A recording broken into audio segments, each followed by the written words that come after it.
Welcome to Ake Arts and Book Festival 2021 online. My name is Amyn Bawa-Allah. Hi, Francesca. Hi. It's so nice to be here with you. It's my pleasure and joy to welcome you to Ake Festival. Like, if this was an in-person event, I'll be begging you for a hug just to say thank you because of this book that you have written. And you know this, I have shared my love online so many times. You really have. I think you're single-handedly responsible for like all the love I'm getting from Niger girls. Like just really, a lot of Nigerian women are reading this book, and I didn't know because it's through a small, an independent publisher in Canada, so I didn't know they would have that reach. So I'm grateful. I feel like my mission for world takeover is going to happen through Arcade Festival because this is like the biggest platform I can use to make more people read the book. Yeah. So let's get started. The first thing that drew me to this book is the title. And when I finished reading the book, I reflected on how you parted the sections and named them after the title. When did the title come? When did it become clear to you? Like, and how did you decide to name each of the sections those different names? Yeah. So I started writing this under a different name. It was called it had several different names, but the most recent one was A Tender Unkindness. But by the time I finished the first draft, it was just obviously a different book than I intended. And butter, honey, pig, and bread were just the ingredients that stuck out to me the most. I think I've told you this before. A different person might have read just the plain draft and had different recipes or different ingredients stick out to them, but these are the ones that stuck out to me. And so when I was going through my second draft with my editor, it just made sense that the sections that had where butter was like a predominant ingredient would stick together in butter section and honey section and pig section and so on.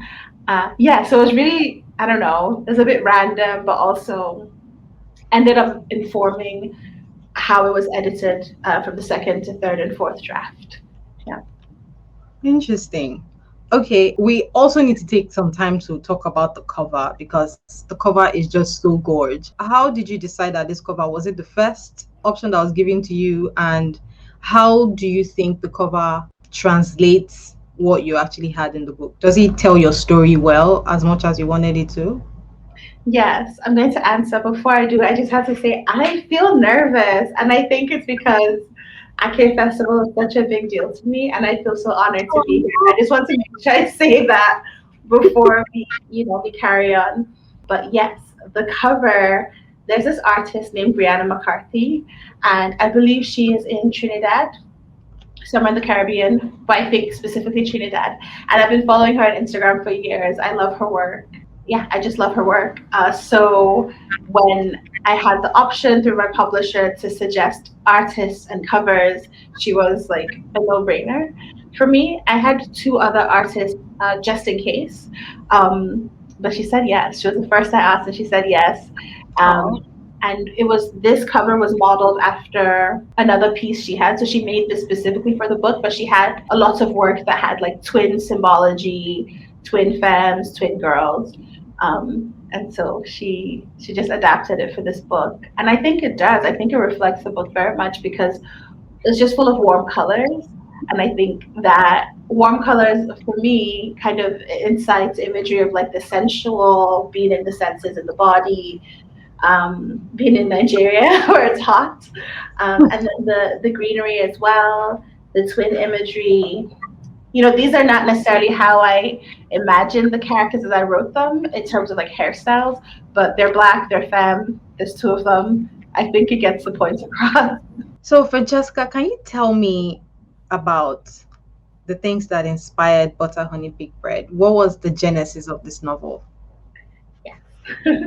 I was home in 2013 for Youth Corps, and I I was waiting around a lot, as you know, NYSC.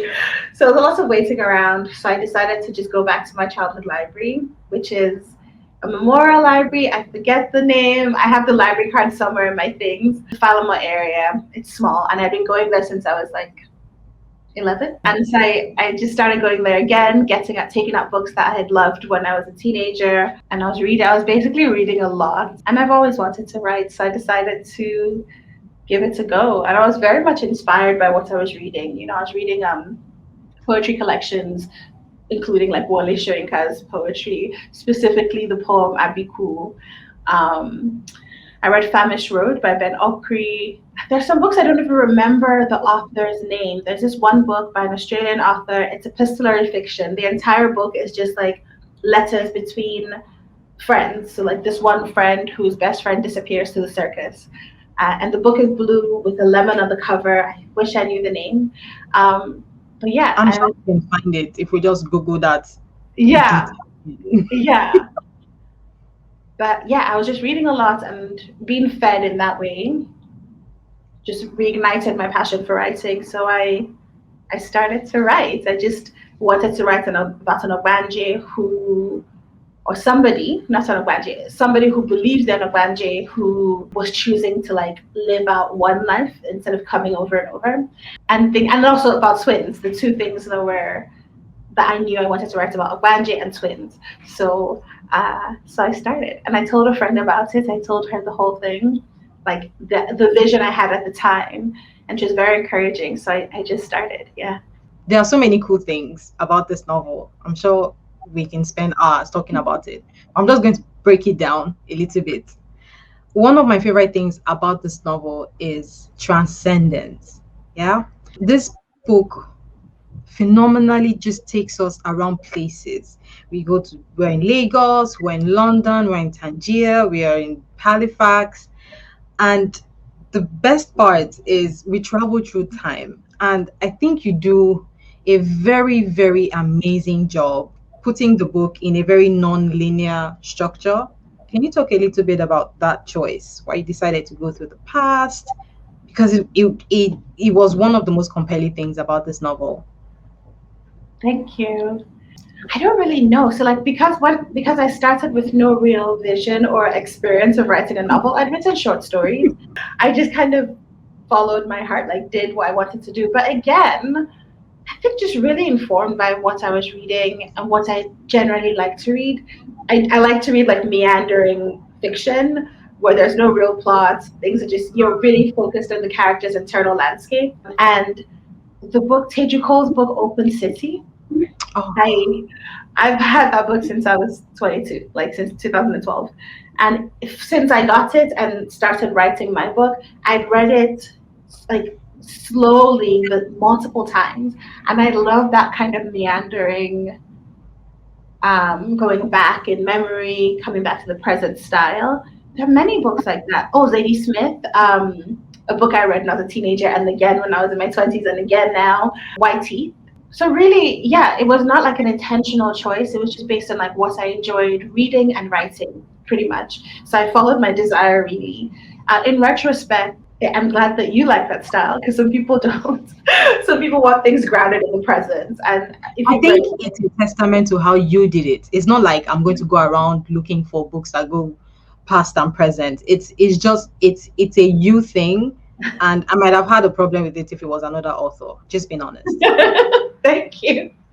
Thank you. Yeah, I love that style. Similar to like the kind of movies I like. I just want to be with the characters doing whatever they're doing, and I want to feel like I'm right beside them. And I guess as a writer, that's kind of what I did. I was writing like I was right beside them. Yeah. I hope that answers the question. Yes, you did. And then you mentioned characters, and that's something I want to enter eventually because it's something that excites me so much about this book. But I want to also talk about one of my favorite things I enjoy in your book. And there are so many words that you could have translated to English. And because this book is published in North America, you didn't pander, and you also did not alienate. And I appreciated that so much. But did you have any fight with your publishers and your editors about places you wanted to keep as authentic as possible? No, and this is where I feel so like blessed and lucky with my publisher and the editor I was working with. Um, Things they didn't understand, they asked me to explain in context, with context, but they never asked me to translate or even italicize. And Mm, again, you know, like Nigerian literature is so incredible and vast. I had many examples of that. I had many examples of like Nigerian writers writing just as if you know what we're talking about. And I think because a part of me was kind of like, I don't know, I read a lot of British literature growing up. Nobody was explaining crumpets to me. Nobody was true. explaining things that like I would have no way of knowing unless I was immersed in the culture. And so like I figured, why should I? Google exists. And when I'm reading books and I don't understand something, I Google it, so I use a dictionary. Actually, growing up, I was always like reading with a dictionary because half the time I didn't know what the authors were referencing for like American and British books. Um, all that to say, I had lots of examples, I think, of writing as if you know what I'm talking about, and if you don't, inviting you without translating everything. Um, this book comes to mind. Sefiata's Everything Good Will Come. I read when Ooh, I was 15. yes. Right? That It's book. very unapologetic, that book. And Exactly. I did see in some parts of your book, I did see a comparison between your book and Sefi Atta's Everything Good Will Come. But we will come to that later because we're going to enter that part very well. Yeah. I want you to read a little bit from your book now because some of the questions I have, though they are spoiler free, because I want to make this as spoiler free as possible. So I want you to read a little bit from your book and then I would ask other questions. Yeah?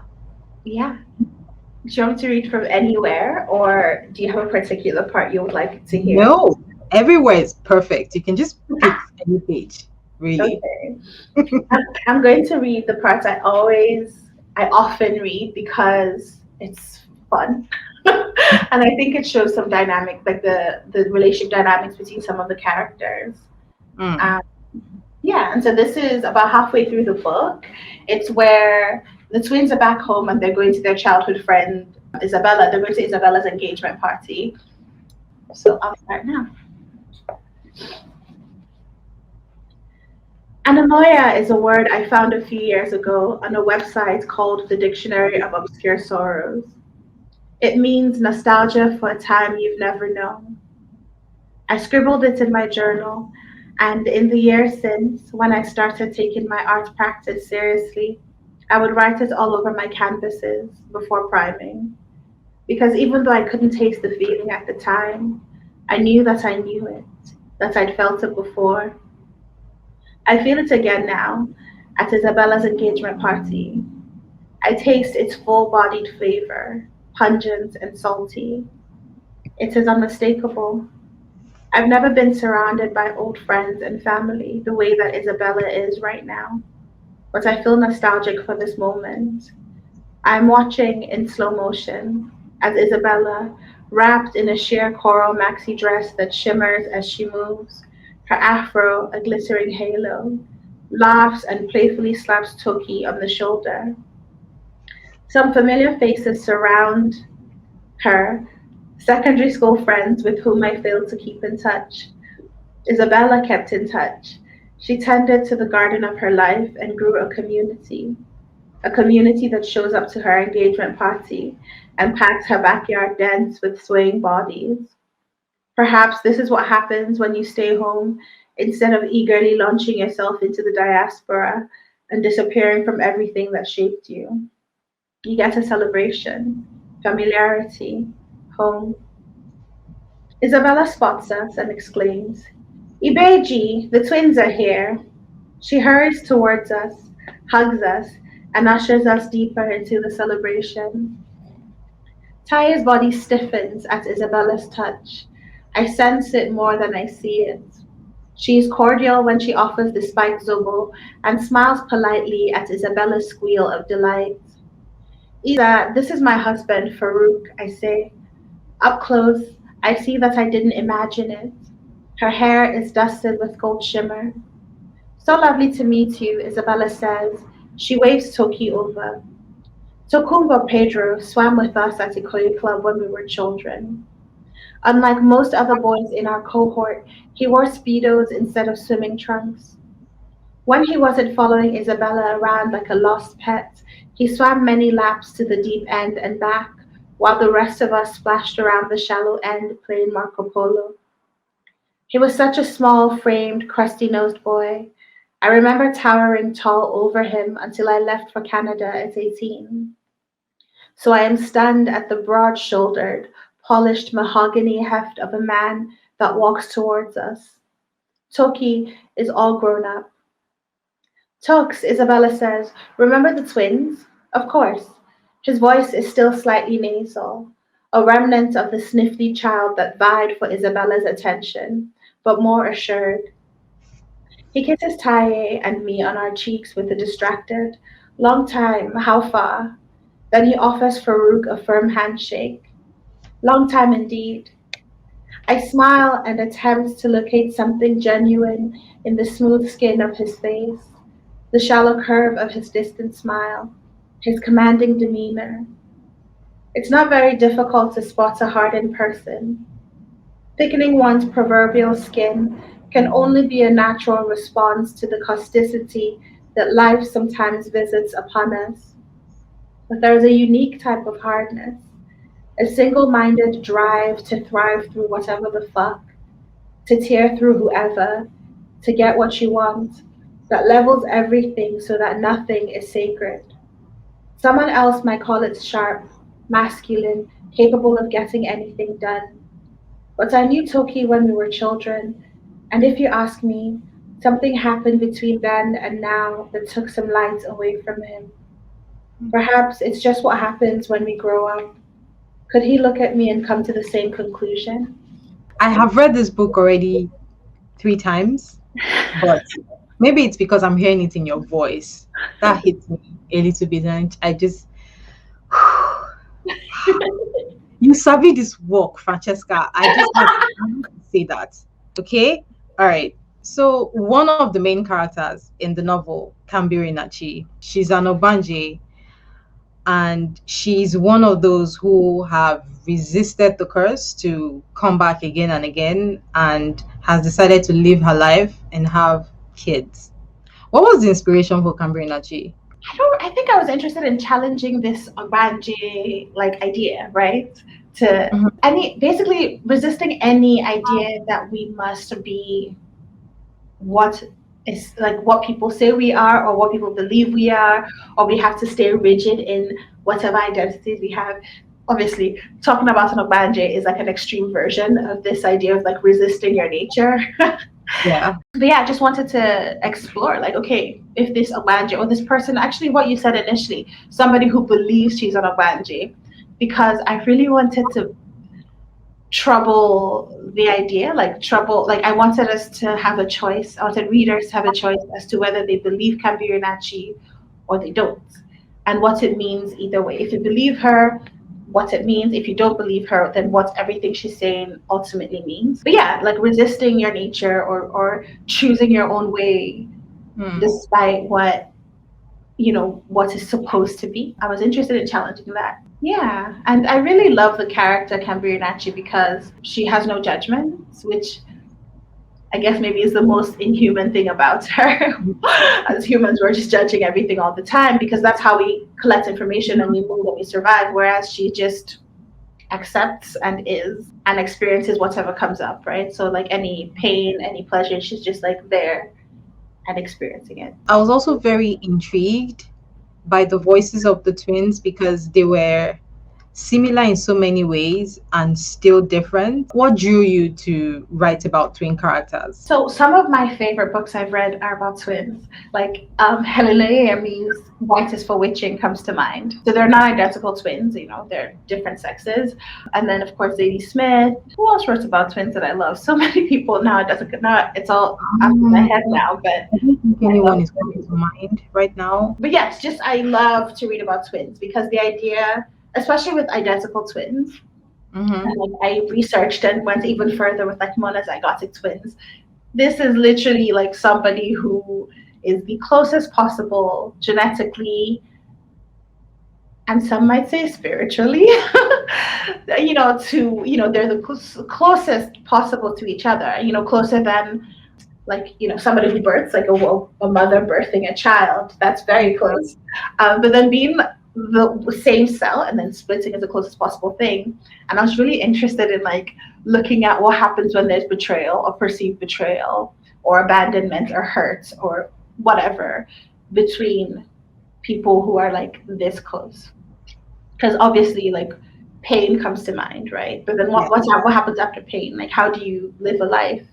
I was just so interested to explore that. And honestly, the main thing that came up was running away. Like, how do you make peace, especially because the trauma that happened to the twins, happened when they were children. As adults, of course, we know how to articulate things. We have better ideas of what we need. We just have better skills. But as children, you're just a child. You're not supposed to experience that kind of pain. So I was interested to see what happens and what reconciliation can look like, what processing that perceived betrayal and loneliness can look like throughout a lifetime in a young woman. Yeah, that's why I chose to write about twins. And then in the book, like, having their experiences or their interpretation of their experiences differ. I grew up in a house with lots of cousins, like siblings, like grandparents, raised all of us together. And we would experience the same thing and have different stories about it all the time, you know?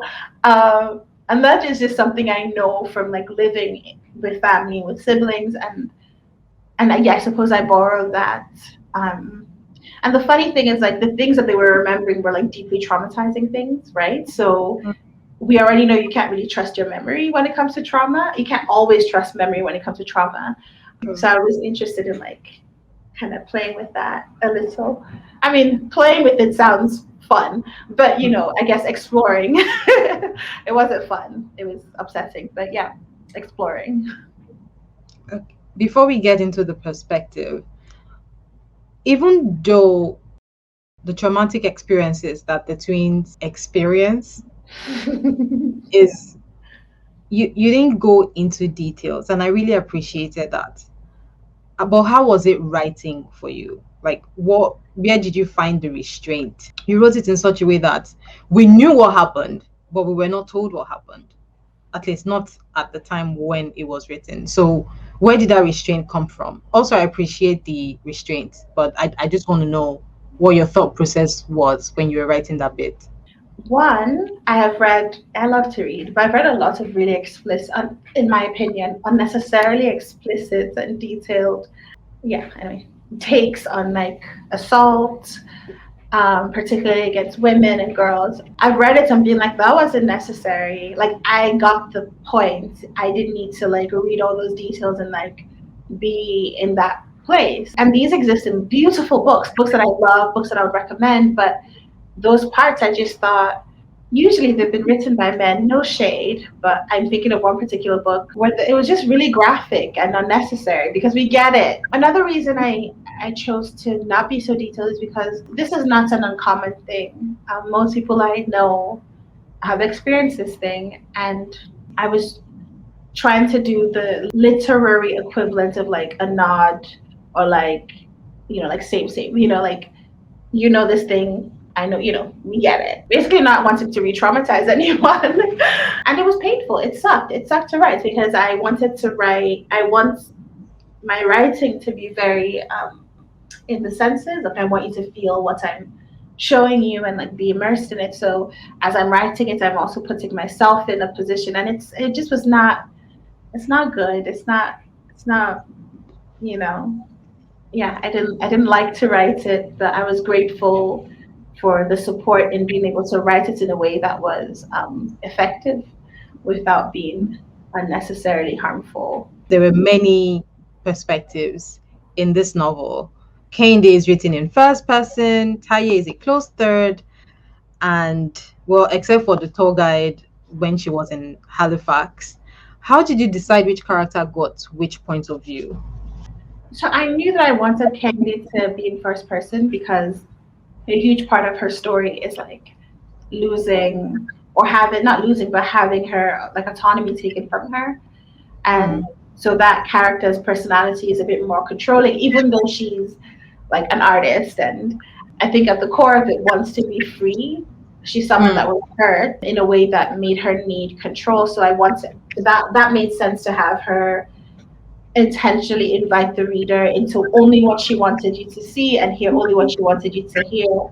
Whereas for Kehinde, this is a character without boundaries. I mean, a lot of her story arc was learning, learning how to just have basic boundaries as a human being in the world, separate from other human beings. And so I wanted her point of view to be really malleable. And the only time she was speaking directly to the reader is when, in fact, she was speaking directly to her sister, to Kehinde, through those letters or like through emails to like other people who mattered to her. It was kind of another way to illustrate the character's kind of core identities. Kehinde more controlled, needing to have control of herself. Taiye more, yeah, unboundaried, malleable, kind of hoping to be contained by somebody else. Um, mm. yeah. When I'm talking about perspective, I think my favorite perspective was Kambirinachi. And I had to give you a round of applause when I got to the fourth part of the novel, because what you did in that section is something I've dreamt about, like when I was taking creative writing classes. I was like, what if someone did this? And then I was reading your book. I got to that section. I was like, oh God, how dare she? But you did it so well that I had to take a pause and reread. When you were working on Kambirinachi's sections, which is a little bit restrictive, did you have a choir in your head? Were you writing it as one person, or did you visualize an audience when you were writing Kambirinachi's part? Yeah, so for Kambirinachi, I was putting myself in her position, like how, and that's kind of how I start the book and end it is like, if you ask her, this is her version of things. I really wanted to like have her version of things and have space for readers to decide for themselves. Mm, So no, I didn't really have an audience in mind only because, I mean, I guess that's not true. I had my friends in mind, particularly my friend Portia. I love her so much. She's Rwandan, we're close friends.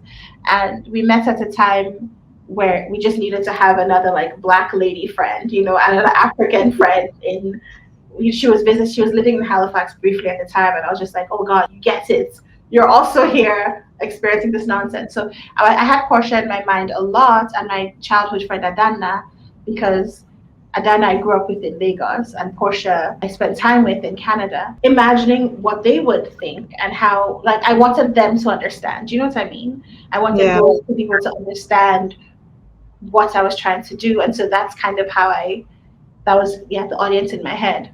But more than that, I just wanted this character to evolve and it was risky. I feel like because it's a first novel and I didn't really know the rules, like I didn't go to school for writing. There's rules that exist that I still don't know. So I had the freedom to break them or ignore them. And also I had an amazing editor. So when I did that thing you're referring to in the fourth section, she didn't question it. She just helped me like finesse it and make it work. But she didn't really challenge it. She allowed, you know, and I think that's what I mean about being so lucky and so blessed is like having the freedom to be experimental, to play, to take chances that, you know, may not have worked for other people or other times, but have worked for me. So I'm grateful. Yeah. Nice. That's well, praise be to your editor. Uh, I love her. the next question I have is a question that has been asked to me many times to, and it's mostly from people I recommended the book to. I don't know why they ask me, because maybe they think I'm like the assistant writer because I've recommended the book to so many people. But this novel has three main characters, yeah? Kambirinachi, Taiye, and Kehinde. But it felt more like Taiye's story, even though Kehinde's bit is in first person. What was the reason for that? I think that's one of the things that happened organically because I decided that Taiye would be in Halifax. And because I live in Halifax, everything felt more immediate. When I was writing about the ferry or the tea shop, these are places I was like experiencing immediately. And I think Mm. that translates. I really think being in the place you're writing about, for me, makes such a difference. So parts of Kehinde's story that took place in Montreal, I had the chance to travel to Montreal and hang around, and but it was different because I know Halifax at this point, like the back of my, I shouldn't say that. I know like the Halifax Peninsula, like the back of my hand. There's lots of other parts I don't know. So that I think that just reflected in Taiye's story. I don't know, it definitely wasn't meant to be primarily Taiye's story. It was meant to be primarily Kambirinachi's story. And it evolved. And in the editing process as well, there's so much that didn't make it to the final. There's so much that's just left in the cutting room because it would have just been a different book or a much longer book. But for this book, it made sense to shape it this way. That's one of my favorite things about writing, though, at least writing in the way I know how right now, is the story just has its own spirit and goes its own way. Wow. So throughout the novel, we feel there's a very heavy theme of hunger and longing. What does hunger and longing mean to these characters and to you as an artist so far away from home? Yeah. Yeah. That's the thing. I think, as much as like this is entirely fiction, Mm-hmm. my fiction stories are entirely fiction. I write essays and those aren't fiction. But the reality is like they're coming through my own lens. And because I mean a lot of Nigerians, a lot of Black people, a lot of Africans, lots of people in the world live far away from where they're born, right? Live different lives than they imagined, or the world is just shrinking. People are moving away. It's throughout history. And I definitely am someone who experiences loneliness and homesickness in a way that can be difficult to articulate because going home to visit does not quench this thing. What I'm longing for, what I'm imagining, the thing that I imagine will quench this longing of this loneliness is an alternate universe where I was able to live at home and build a life at home and not be perpetually othered from elsewhere and immigrants. And yeah, making a timeline or a parallel timeline where I make different choices. So that's what I mean. Like it's not like basic like go home, it'll quench the the loneliness. It's like no, I've lived an entire life here that means I haven't lived that life there. So that shows up in my work, right? Loneliness, diasporic angst. I love that term. There's a poet I adore called named Victoria Adukwebuli, and I saw in one of her essays or just something on her website she wrote diasporic angst, and I'm like, yes, that's the word. Because on one hand, I have to be perpetually the grateful immigrant. Thank you for the opportunity to be here. So grateful. Thank you. Also, so lonely and so cold. And would really be grateful for a universe where home was enough, you know? Mm. Um, so that shows up in the book. That shows up in all my work so far. And maybe there'll be a time where something else will show up. I hope. I hope if I become a mother, motherhood becomes kind of a central thing.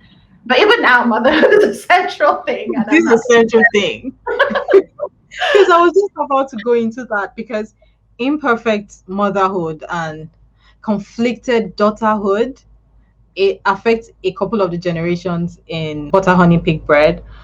So what considerations did you have in mind when you explored these themes, motherhood and daughterhood and sisterhood? Honesty. I wanted honesty. I wanted Mm. like to write. I wanted to see in literature, which I have seen in other people's writing.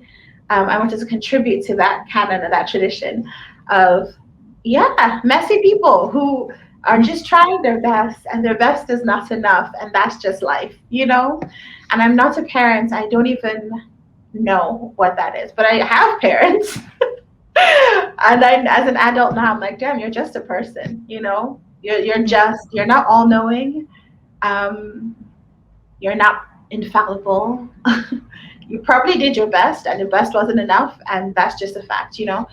So I wanted to write that. I wanted to write about a woman who really loves her kids and just really wanted the best, and but she has her own things that keep her Yeah. limits, you know, and daughters who want a good relationship with their mothers. You know, Kehinde really wanted a mother. She wanted her mother to take care of her. She wanted her mother to Be protect there. her, to be there, to be well, to be solid.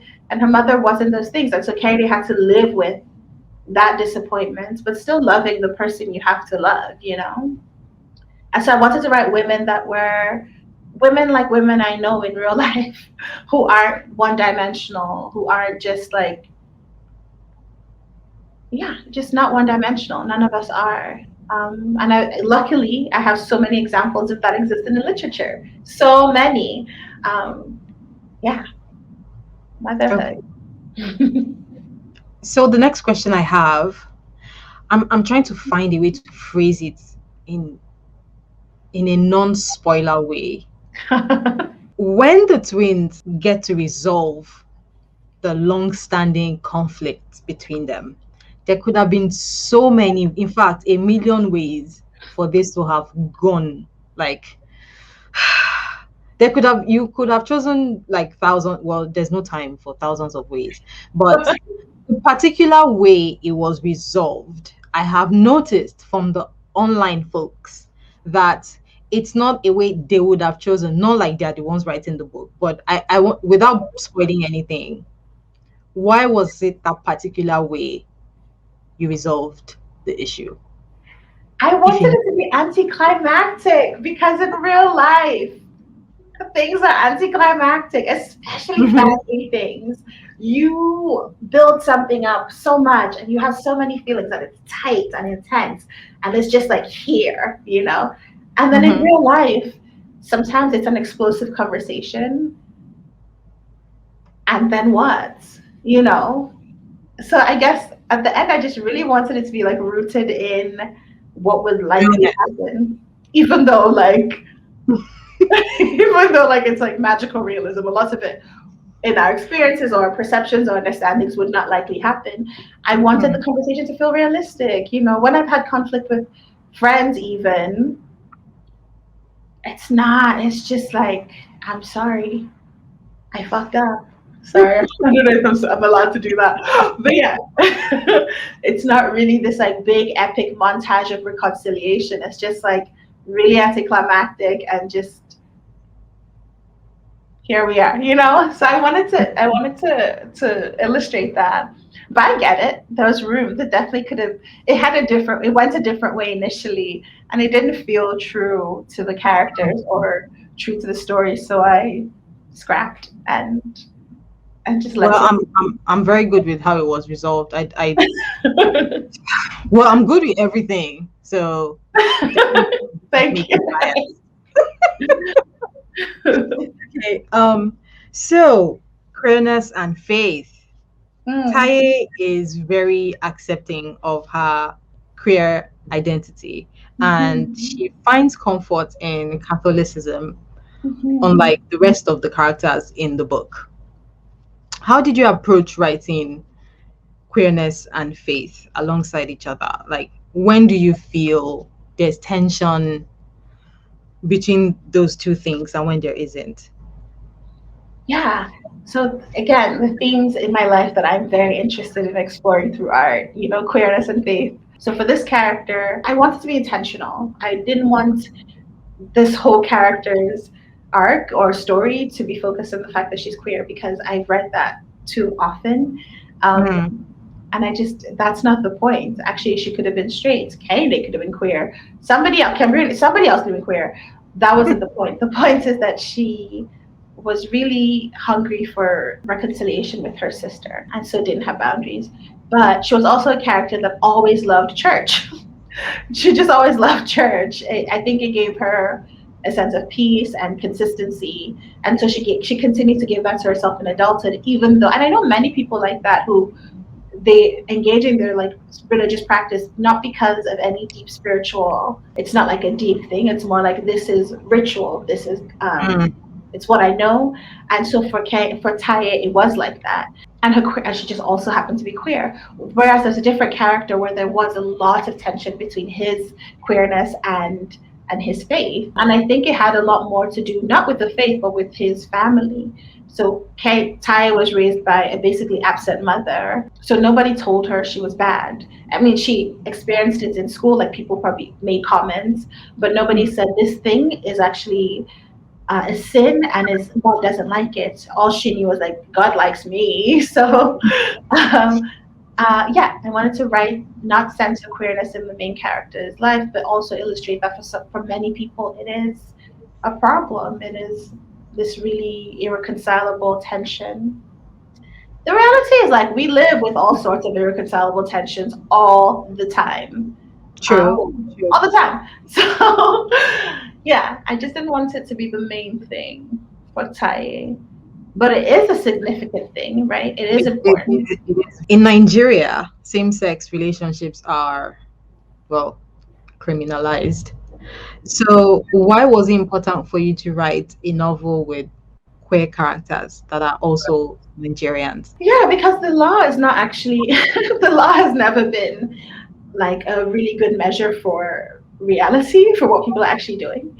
And even in this same Nigeria, there are many queer people living queer lives, Hmm. just doing their thing. Obviously having to adjust to the reality of like being of like homophobia and being criminalized. But queer people have existed throughout history, living their lives, whether or not the state approves, whether or not larger society or religion approves. The same as intersex people, you know. So I don't know. I know lots of queer people who live in Nigeria who live their full lives, and I wanted to illustrate that. And most of the story doesn't actually take place in Nigeria, but there's a character in Isabella's life who is based in Nigeria. Not much of his story makes it into the final draft of the book, but his name is Star, and he's just Yeah. a lovely femme gay boy living his best life in Lagos. That was important for me to illustrate because I know those people. I know those people. Yeah, I just always want to write what's real, even when I'm playing with genre, even in like a speculative future. I want to write what I know is real. There's an artist, an African American artist named Martine Sims, and she wrote something called the Mundane Afrofuturist Manifesto. Uh, Mm. and that's one of the manifestos is like, even if you're writing sci-fi, rooting it in reality, rooting it in what we know has happened and is likely to happen. Yeah. So I mean, this isn't sci-fi. It's not speculative, but it is like based on that principle is what is likely to happen in real life and how can I fictionalize that while also like staying playful and creative and imaginative. And Mm. queer people exist in Nigeria, whether or not It wants to be the acknowledged. government is okay with it. Yes. Yeah. That was a long answer. Well, you did it justice. So thank you for that. Why do you think it's hard for them to communicate using words? And why do you think as a society we always just use food to express emotions? Why do you think that is? This is like a twofer. Yeah. It's like two Yeah. questions. Yes. Yeah. Okay. Well, like verbal words, like that's just one way of communicating. Like we're animals. We communicate with body language, with tone, with a look, through action. So I wanted these twins, these characters, I don't know if it makes it in the final draft, maybe, but in their childhood, Kehinde used to speak for Taiye. Taiye didn't want to speak, and so Kehinde would speak for her. And so Yeah. they're close in a way, or they were close in a way that was kind of beyond like word languaging. Um, and so after I mean, Conflict. essentially a lifetime or like over a decade of silence, Hmm. of, you know, words just don't, for them, words just weren't enough or necessary. And just like sitting together or gardening together or eating together or even just like being on the phone while one of them is ranting, that And I mean, I feel that's in my life some of the time. Like some of my closest friends, we don't really have much to say because like we're living side by side. You know, they know what's happening in my life, so there's not much to say. We'll gist, but mostly we just like hang out. I wanted to show that. I wanted to illustrate that. Mm. And then with food, I mean, you know, my grandmother, growing up, my grandmother used to be really strict when we were small. And she would shout and, you know, be upset because I'd done something dumb. And then she'd be like, yeah, come and eat. That's what I know, you know, just. So I mean, I'm still allowed to eat, so she still loves me, you know, even though she was just upset. So I know food to be like a solid form of communication, you know. It's also why I get so angry when I when I order food and it's not good because I'm like, you made a choice to not put love in this meal, and I paid money for it, and I can taste the absence of love, and I hate that. But I think food is a legitimate way to communicate. You know, the care you put into everything from selecting what you're going to cook to presenting it is palpable, especially when you're cooking for somebody you love or you're trying to love or want to get to know. But do you think that, especially in African communities, do you think we use food to avoid communicating with each other? Because I feel a lot of adults now don't even know how to admit that they're wrong or to tell someone they're sorry because they were probably just disciplined as a child, and then mom will be like, oh yeah, come and eat, let's go and take ice cream. If you do this, I'll give you puff puff or something. Do you Yeah. think this has long-term effects? Yeah, so I think my answer is I have two answers that contradict each other because I'm like, one, there's something about saying, I'm sorry, I shouldn't have slapped you. I shouldn't have slapped you. I'm sorry that I slapped you. You don't deserve to be hit. God, I wish my child self had heard that. You know, you don't deserve to be hit. You don't deserve to be shouted at and told you're useless. And I'm sorry that I did that. I think that's important. That's how I want to raise my. Well, I don't want to hit my kids, but like that's the kind of communication I would love to have with children in my life, young people in my life. It's also legitimate to use food and be like, and not words, to be like, here, I made you this.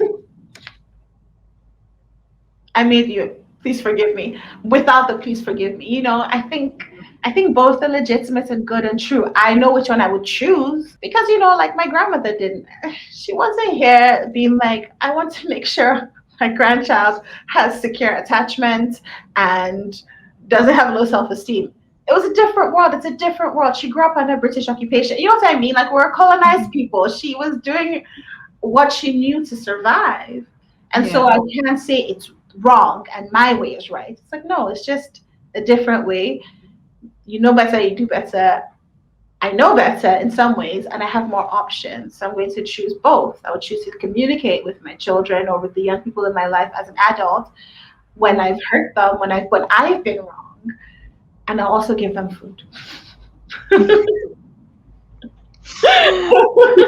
Everything really. And I have I don't want to talk too much about the food descriptions in this book because it feels almost like a spoiler, but it has to be mentioned that you did the work with the descriptions of the food.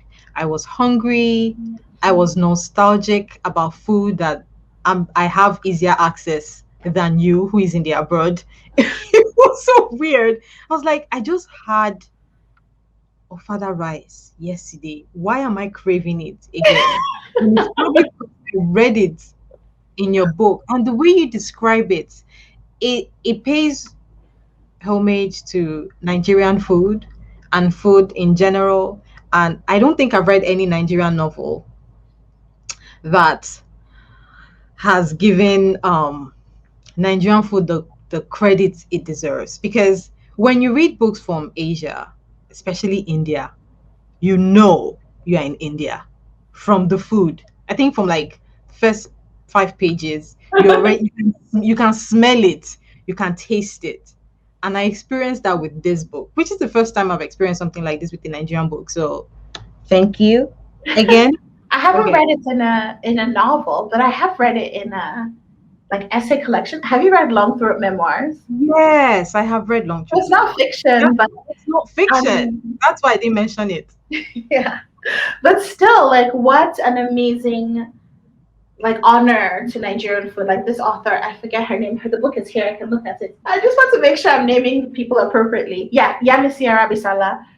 Hmm. Yes. Like I was like, oh, this is the same effort that I'm eating. Damn, like, and I love it because, of course, growing up in Nigeria, we're always watching TV about other cultures and everything else is better than us all the time. This is my experience. Everything that is not Nigerian is better than anything that's Nigerian, and that's just not true. And books like this, at least because I'm interested Yeah. in food, books like this, in terms of food, kind of elevates us to to be able to honor our own things.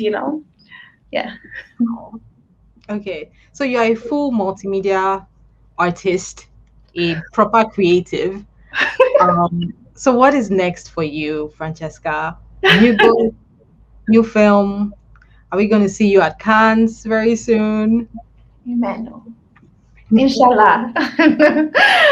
So right now, actually, I'm trying to develop two manuscripts I have. I'm very, very beginning Two? of both Did you of them. say two manuscripts? Yeah. Wow. Wow. I mean, Okay. maybe you should say wow until you see how far both of them are. They're not far along at all, but I'm in the beginning stages of like researching and writing.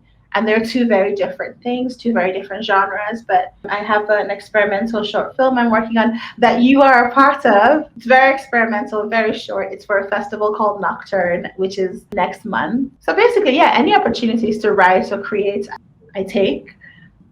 Yeah, I'm working on a play. Oh, I'm Yeah, happy. me too. Me too. It's a commission with a company I've worked with before, and they're offering so much guidance. I deeply appreciate. Yeah. That's awesome. Well, we have come to the end of our book chat, Francesca. To anyone who has been watching, do yourself a favor and get this book immediately. The audiobook is available, the physical copy is available. Run to a bookstore near you and get yourself a copy. My name is Amyn Bawa-Allah, and we have been chatting with Francesca Ekwuyasi of Butter Honey Pig Bread. Thank you so much, Aki.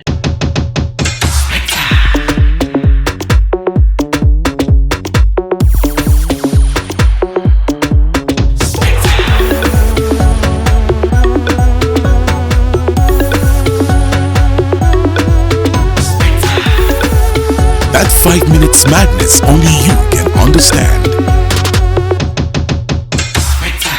Visit myspectre.com to get your Spectre experience. Spectre, loans in 5 minutes.